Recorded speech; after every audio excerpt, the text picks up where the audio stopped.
ಸ್ನೇಹಿತರೆ, ಈ MiG-21 ಅದೊಂದು ಕೇವಲ ಯುದ್ಧ ವಿಮಾನ ಮಾತ್ರವಲ್ಲ.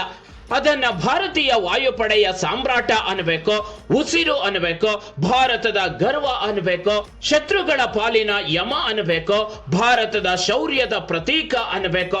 ಒಟ್ನಲ್ಲಿ ಈ MiG-21 ಭಾರತೀಯರ ಪಾಲಿಗೆ ಯುದ್ಧ ವಿಮಾನಕ್ಕಿಂತಲೂ ಮಿಗಿಲಾದದ್ದು ಅನ್ನೋದಂತೂ ಸತ್ಯ. ಯಾವುದೇ ಆಪತ್ತು ಎದುರಾದ್ರೂ ಭಾರತದ ವಾಯು ರಕ್ಷಣೆಗೆ ಮೊದಲು ನುಗ್ತಿದ್ದು ಈ MiG-21. ಹಾಗಾಗಿ ಈ ಫೈಟರ್ ಜೆಟ್ ಭಾರತೀಯರೊಂದಿಗೆ ಭಾವನಾತ್ಮಕವಾಗಿ ಬೆಸೆದುಕೊಂಡಿದೆ. ಈ MiG-21 ಕೇವಲ ಒಂದು ಯುದ್ಧ ವಿಮಾನ ಮಾತ್ರವಲ್ಲ, ಭಾರತದ ಶೌರ್ಯದ ಪ್ರತೀಕ ಈ ಫೈಟರ್ ಜೆಟ್.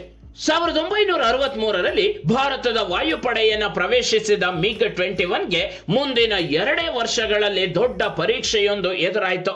ಅದೇ 1965ರ ಇಂಡೋ-ಪಾಕ್ ಯುದ್ಧ.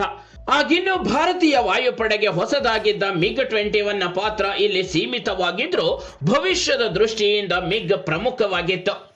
ಭಾರತದ ಈ ಹಿಂದಿನ ಫೈಟರ್ ಜೆಟ್ಗಳಾಗಿದ್ದ ಇಂಗ್ಲೆಂಡಿನ ಹಾಕರ್, ಹಂಟರ್, ವ್ಯಾಂಪೈರ್ ಮತ್ತು ಪೋಲೆಂಡಿನ ಕ್ಯಾಟ್ಗಳಿಗಿಂತ MiG-21 ಅತ್ಯಾಧುನಿಕವಾಗಿತ್ತು. ಇದು ತನ್ನ ವೇಗ, ಹಾರಾಟ ಮತ್ತು ರಾಡಾರ್ ಸಾಮರ್ಥ್ಯದಲ್ಲಿ ಪಾಕ್ ಏರ್ ಫೋರ್ಸ್ನ F-104 ಸ್ಟಾರ್ ಫೈಟರ್ಗಿಂತಲೂ ಸ್ಪರ್ಧಾತ್ಮಕವಾಗಿತ್ತು. 1965ರ ಇಂಡೋ-ಪಾಕ್ ಯುದ್ಧ ಮುಗಿದ ಬಳಿಕ MiG-21 ಬಗ್ಗೆ ಭಾರತದಲ್ಲಿ ಹೆಚ್ಚಿನ ನಂಬಿಕೆ ಮೂಡಿತ್ತು. 1971ರ ಇಂಡೋ-ಪಾಕ್ ಯುದ್ಧದ ವೇಳೆ MiG-21 ಫೈಟರ್ ಜೆಟ್ಗಳು ಪೂರ್ಣ ಪ್ರಮಾಣದಲ್ಲಿ ಅಖಾಡಕ್ಕಿಳಿಯುತ್ತವೆ. ಇದು ಆಕಾಶದಲ್ಲಿ ಅಧಿಪತ್ಯ ಸಾಧಿಸಲು ಭಾರತಕ್ಕೆ ನೆರವಾಯಿತು. ಪಾಕಿಸ್ತಾನದ F-104 star fighter, F-86, Mirage 3 ನಂತಹ ಅಮೆರಿಕ ನಿರ್ಮಿತ ಅತ್ಯಾಧುನಿಕ ಯುದ್ಧ ವಿಮಾನಗಳಿಗೆ ಸವಾಲು ಹಾಕಿದ್ದ MiG-21 ಸಾಕಷ್ಟು ಪಾಕ್ ಯುದ್ಧ ವಿಮಾನಗಳನ್ನು ಹೊಡೆದು ನೆಲಕ್ಕುರುಳಿಸಿತು. 1971ರ ಯುದ್ಧದ ಸಂದರ್ಭದಲ್ಲಿ ಪಾಕ್ ವಾಯುನೆಲ ಮೇಲೆ 500 kg ಭಾರದ ಬಾಂಬ್ ಸುರಿಮಳೆಗೈಯುವಲ್ಲಿ ಈ MiG-21 ಪ್ರಮುಖ ಪಾತ್ರ ವಹಿಸಿತ್ತು. ಡಿಸೆಂಬರ್ 6, 1971ರಂದು ಪಾಕ್ನ ಪೇಶಾವರ್ ಏರ್ಬೇಸ್ ಮೇಲೆ ನಡೆಸಿದ ದಾಳಿ ಮುಖ್ಯವಾಗಿದೆ.